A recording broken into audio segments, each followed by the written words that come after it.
10ਵੀਂ ਜਮਾਤ ਦੇ ਪਿਆਰੇ ਵਿਦਿਆਰਥੀਓ, ਅੱਜ ਆਪਾਂ ਜਾਣਾਂਗੇ ਕਿਰਨ ਰੇਖਾ ਚਿੱਤਰਾਂ ਦੀ ਵਰਤੋਂ ਕਰਕੇ ਉੱਤਲ ਲੈਂਸ ਤੋਂ ਪ੍ਰਤੀਬਿੰਬ ਕਿਵੇਂ ਬਣਦੇ ਹਨ।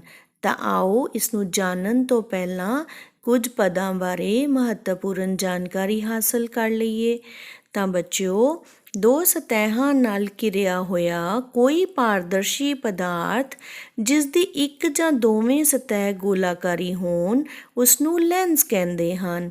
ਉੱਤਲ ਲੈਂਸ ਵਿਚਕਾਰੋਂ ਮੋਟਾ ਅਤੇ ਕਿਨਾਰਿਆਂ ਤੋਂ ਪਤਲਾ ਹੁੰਦਾ ਹੈ। ਇਹ ਪ੍ਰਕਾਸ਼ ਦੇ ਕਿਰਨ ਪੁੰਜ ਨੂੰ ਇੱਕ ਬਿੰਦੂ ਤੇ ਇਕੱਠਾ ਕਰਦਾ ਹੈ, ਇਸ ਲਈ ਇਸ ਨੂੰ ਅਭਿਸਾਰੀ ਲੈਂਸ ਵੀ ਕਿਹਾ ਜਾਂਦਾ ਹੈ। ਅਵਤਲ ਲੈਂਸ ਅੰਦਰ ਵੱਲ ਵਕਰਿਤ ਦੋ ਗੋਲਾਕਾਰ ਸਤਹਾਂ ਨਾਲ ਘਿਰਿਆ ਹੁੰਦਾ ਹੈ। ਇਹ ਮੱਧ ਨਾਲੋਂ ਕਿਨਾਰਿਆਂ ਤੇ ਮੋਟਾ ਹੁੰਦਾ ਹੈ। ਅਜਿਹੇ ਲੈਂਸ ਨੂੰ ਅਪਸਾਰੀ ਲੈਂਸ ਵੀ ਕਿਹਾ ਜਾਂਦਾ ਹੈ ਕਿਉਂਕਿ ਇਹ ਪ੍ਰਕਾਸ਼ ਦੇ ਕਿਰਨ ਪੁੰਜ ਨੂੰ ਖਿੰਡਾਉਂਦਾ ਹੈ। ਲੈਂਸ ਵਿੱਚ ਦੋ ਗੋਲਾਕਾਰ ਸਤਹਾਂ ਹੁੰਦੀਆਂ ਹਨ। ਇਹਨਾਂ ਵਿੱਚੋਂ ਹਰ ਇੱਕ ਸਤਹ ਇੱਕ ਗੋਲੇ ਦਾ ਭਾਗ ਹੁੰਦੀ ਹੈ। ਇਹਨਾਂ ਗੋਲਿਆਂ ਦੇ ਕੇਂਦਰ ਲੈਂਸ ਦੇ ਵਕਰਤਾ ਕੇਂਦਰ ਅਖਵਾਉਂਦੇ ਹਨ। ਲੈਂਸ ਦਾ ਵਕਰਤਾ ਕੇਂਦਰ ਯਾਨੀ ਸੈਂਟਰ ਆਫ ਕਰਵੇਚਰ ਅੱਖਰ C ਦੁਆਰਾ ਪ੍ਰਗਟਾਇਆ ਜਾਂਦਾ ਹੈ। ਕਿਉਂਕਿ ਲੈਂਸ ਦੇ ਦੋ ਵਕਰਤਾ ਕੇਂਦਰ ਹੁੰਦੇ ਹਨ, ਇਸ ਲਈ ਇਹਨਾਂ ਨੂੰ C1 ਅਤੇ C2 ਦੁਆਰਾ ਦਰਸਾਇਆ ਜਾਂਦਾ ਹੈ। ਕਿਸੇ ਲੈਂਸ ਦੇ ਦੋਵੇਂ ਵਕਰਤਾ ਕੇਂਦਰਾਂ C1 ਅਤੇ C2 ਵਿੱਚੋਂ ਲੰਘਣ ਵਾਲੀ ਕਾਲਪਨਿਕ ਰੇਖਾ ਲੈਂਸ ਦਾ ਮੁੱਖ ਧੁਰਾ ਯਾਨੀ ਪ੍ਰਿੰਸੀਪਲ ਐਕਸਿਸ ਅਖਵਾਉਂਦੀ ਹੈ। ਲੈਂਸ ਦਾ ਕੇਂਦਰ ਪ੍ਰਕਾਸ਼ੀ ਕੇਂਦਰ ਅਖਵਾਉਂਦਾ ਹੈ, ਜਿਸ ਨੂੰ O ਅੱਖਰ ਨਾਲ ਦਰਸਾਇਆ ਜਾਂਦਾ ਹੈ। ਉੱਤਲ ਲੈਂਸ ਉੱਤੇ ਮੁੱਖ ਧੁਰੇ ਦੇ ਸਮਾਨਾਂਤਰ ਆ ਰਹੀਆਂ ਪ੍ਰਕਾਸ਼ ਦੀਆਂ ਕਿਰਨਾਂ ਲੈਂਸ ਦੁਆਰਾ ਅਪਵਰਤਨ ਤੋਂ ਬਾਅਦ ਮੁੱਖ ਧੁਰੇ ਉੱਤੇ ਇੱਕ ਬਿੰਦੂ ਤੇ ਅਭਿਸਰਿਤ ਹੋ ਜਾਂਦੀਆਂ ਹਨ। ਮੁੱਖ ਧੁਰੇ ਉੱਪਰ ਇਹ ਬਿੰਦੂ ਲੈਂਸ ਦਾ ਮੁੱਖ ਫੋਕਸ ਅਖਵਾਉਂਦਾ ਹੈ, ਜਿਸ ਨੂੰ ਕੈਪੀਟਲ F ਨਾਲ ਦਰਸਾਇਆ ਜਾਂਦਾ ਹੈ। ਅਵਤਲ ਲੈਂਸ ਮੁੱਖ ਧੁਰੇ ਦੇ ਸਮਾਨਾਂਤਰ ਆ ਰਹੀਆਂ ਪ੍ਰਕਾਸ਼ ਦੀਆਂ ਕਿਰਨਾਂ ਨੂੰ ਅਪਵਰਤਨ ਤੋਂ ਬਾਅਦ ਅਪਸਰਿਤ ਕਰ ਦਿੰਦਾ ਹੈ ਯਾਨੀ ਫੈਲਾ ਦਿੰਦਾ ਹੈ, ਪਰੰਤੂ ਇਹ ਇੰਜ ਜਾਪਦੀਆਂ ਹਨ ਕਿ ਇਹ ਕਿਸੇ ਬਿੰਦੂ ਤੋਂ ਇਕੱਠੀਆਂ ਆ ਰਹੀਆਂ ਹਨ। ਇਸ ਲਈ ਅਵਤਲ ਲੈਂਸ ਦਾ ਮੁੱਖ ਫੋਕਸ ਆਭਾਸੀ ਹੁੰਦਾ ਹੈ।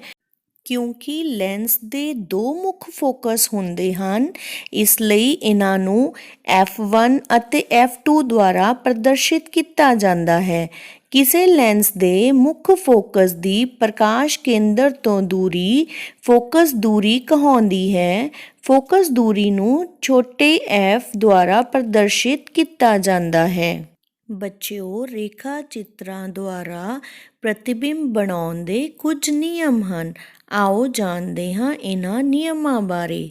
ਪਹਿਲਾ ਨਿਯਮ ਹੈ, ਵਸਤੂ ਤੋਂ ਮੁੱਖ ਧੁਰੇ ਦੇ ਸਮਾਨਾਂਤਰ ਆਉਣ ਵਾਲੀ ਪ੍ਰਕਾਸ਼ ਦੀ ਕਿਰਨ ਉੱਤਲ ਲੈਂਸ ਤੋਂ ਅਪਵਰਤਨ ਤੋਂ ਬਾਅਦ ਲੈਂਸ ਦੇ ਦੂਜੇ ਪਾਸੇ ਮੁੱਖ ਫੋਕਸ ਤੋਂ ਲੰਘਦੀ ਹੈ। ਦੂਸਰਾ ਨਿਯਮ ਹੈ, ਮੁੱਖ ਫੋਕਸ ਵਿੱਚੋਂ ਲੰਘਣ ਵਾਲੀ ਪ੍ਰਕਾਸ਼ ਕਿਰਨ ਉੱਤਲ ਲੈਂਸ ਤੋਂ ਅਪਵਰਤਨ ਤੋਂ ਬਾਅਦ ਮੁੱਖ ਧੁਰੇ ਦੇ ਸਮਾਨਾਂਤਰ ਹੋ ਜਾਂਦੀ ਹੈ। ਅਤੇ ਤੀਸਰਾ ਨਿਯਮ ਹੈ, ਲੈਂਸ ਦੇ ਪ੍ਰਕਾਸ਼ ਕੇਂਦਰ ਵਿੱਚੋਂ ਲੰਘਣ ਵਾਲੀ ਪ੍ਰਕਾਸ਼ ਕਿਰਨ ਅਪਵਰਤਨ ਤੋਂ ਬਾਅਦ ਬਿਨਾਂ ਕਿਸੇ ਮੁੜਨ ਦੇ ਜਾਂਦੀ ਰਹਿੰਦੀ ਹੈ। ਪਿਆਰੇ ਬੱਚਿਓ, ਆਓ ਹੁਣ ਉੱਤਲ ਲੈਂਸ ਦੁਆਰਾ ਵਸਤੂ ਦੀਆਂ ਭਿੰਨ ਸਥਿਤੀਆਂ ਦੇ ਲਈ ਪ੍ਰਤੀਬਿੰਬਾਂ ਦੀਆਂ ਸਥਿਤੀਆਂ, ਸਾਈਜ਼ ਅਤੇ ਪ੍ਰਕਿਰਤੀਆਂ ਬਾਰੇ ਜਾਣੀਏ। ਬੱਚਿਓ, ਜਿਵੇਂ ਕਿ ਅਸੀਂ ਪਹਿਲੇ ਨਿਯਮ ਵਿੱਚ ਕੀਤਾ ਕਿ ਮੁੱਖ ਧੁਰੇ ਦੇ ਸਮਾਨਾਂਤਰ ਆ ਰਹੀਆਂ ਪ੍ਰਕਾਸ਼ ਦੀਆਂ ਕਿਰਨਾਂ ਅਪਵਰਤਨ ਤੋਂ ਬਾਅਦ ਜਿਸ ਬਿੰਦੂ ਤੇ ਮਿਲਦੀਆਂ ਹਨ ਉਸ ਨੂੰ ਮੁੱਖ ਫੋਕਸ ਕਹਿੰਦੇ ਹਾਂ। ਤਾਂ ਆਪਣੀ ਪਹਿਲੀ ਸਥਿਤੀ ਹੈ ਅਨੰਤ ਤੇ। ਜਦੋਂ ਵਸਤੂ ਅਨੰਤ ਤੇ ਪਈ ਹੈ ਤਾਂ ਪ੍ਰਤੀਬਿੰਬ ਮੁੱਖ ਫੋਕਸ ਤੇ ਬਣੇਗਾ। ਜਿਵੇਂ ਕਿ ਤੁਸੀਂ ਚਿੱਤਰ ਵਿੱਚ ਦੇਖ ਪਾ ਰਹੇ ਹੋ, ਪ੍ਰਤੀਬਿੰਬ ਦਾ ਆਕਾਰ ਬਹੁਤ ਹੀ ਛੋਟਾ ਯਾਨੀ ਬਿੰਦੂ ਆਕਾਰ ਦਾ ਹੈ, ਪਰੰਤੂ ਕਿਰਨਾਂ ਵਾਸਤਵਿਕ ਰੂਪ ਵਿੱਚ ਆਪਸ 'ਚ ਮਿਲ ਰਹੀਆਂ ਹਨ ਅਤੇ ਪ੍ਰਤੀਬਿੰਬ ਵਾਸਤਵਿਕ ਬਣੇਗਾ, ਬਿੰਦੂ ਆਕਾਰ ਦਾ ਹੋਏਗਾ ਤੇ ਬਹੁਤ ਛੋਟਾ ਹੋਏਗਾ, ਫੋਕਸ ਤੇ ਬਣੇਗਾ। ਪਿਆਰੇ ਬੱਚੋ, ਆਓ ਹੁਣ ਆਪਾਂ ਦੂਜੀ ਸਥਿਤੀ ਬਾਰੇ ਗੱਲ ਕਰੀਏ।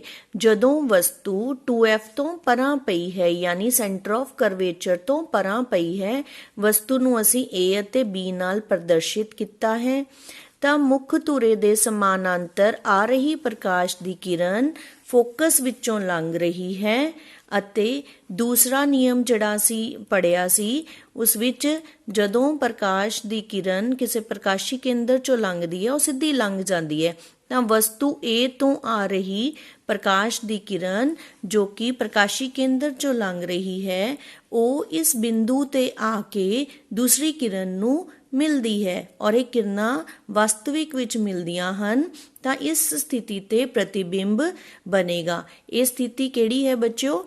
F ਅਤੇ 2F ਦੇ ਵਿਚਾਲੇ ਯਾਨੀ F2 ਅਤੇ 2F2 ਦੇ ਵਿਚਕਾਰ ਪ੍ਰਤੀਬਿੰਬ ਬਣ ਰਿਹਾ ਹੈ।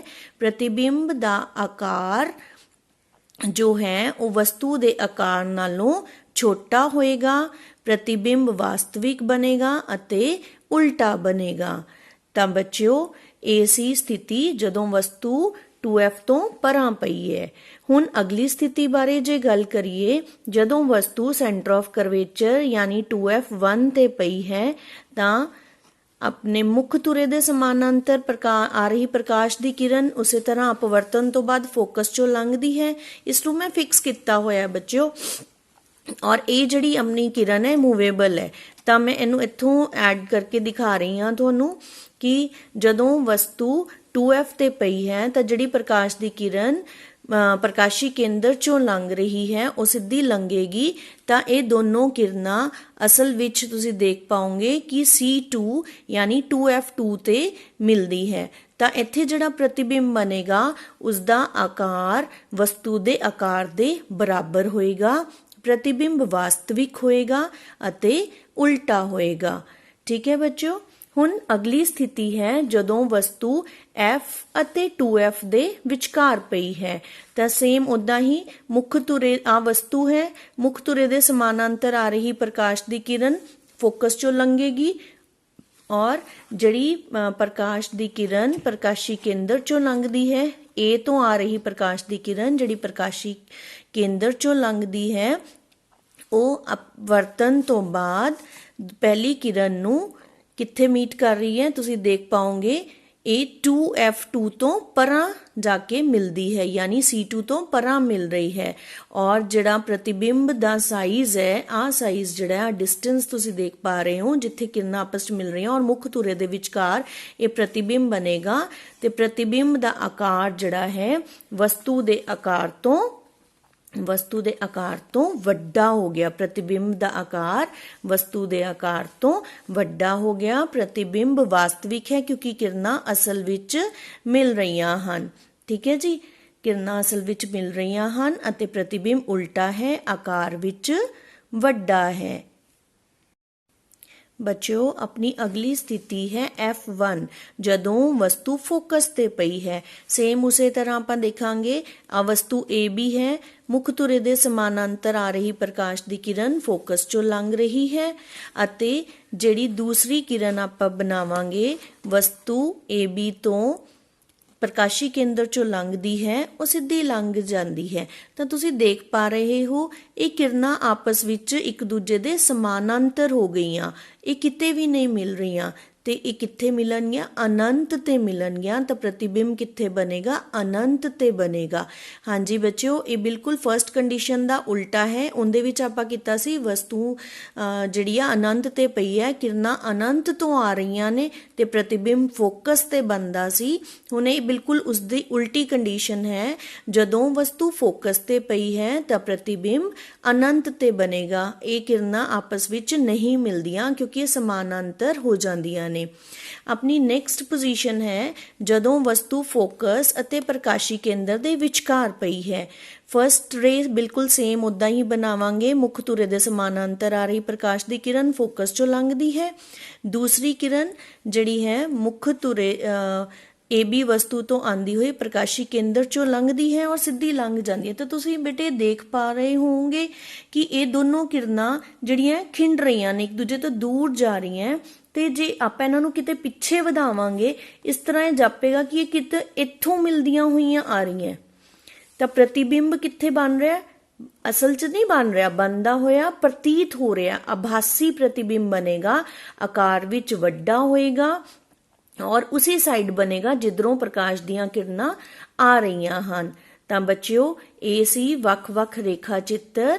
ਉੱਤਲ ਲੈਂਸ ਰਾਹੀਂ ਅਸੀਂ ਪ੍ਰਤੀਬਿੰਬ ਬਣਾਉਣ ਲਈ ਵੱਖ-ਵੱਖ ਰੇਖਾ ਚਿੱਤਰ ਅੱਜ ਕੀਤੇ ਹਨ। ਆਸ ਹੈ ਤੁਹਾਨੂੰ ਸਮਝ ਆ ਗਏ ਹੋਣਗੇ। ਧੰਨਵਾਦ ਬੱਚਿਓ।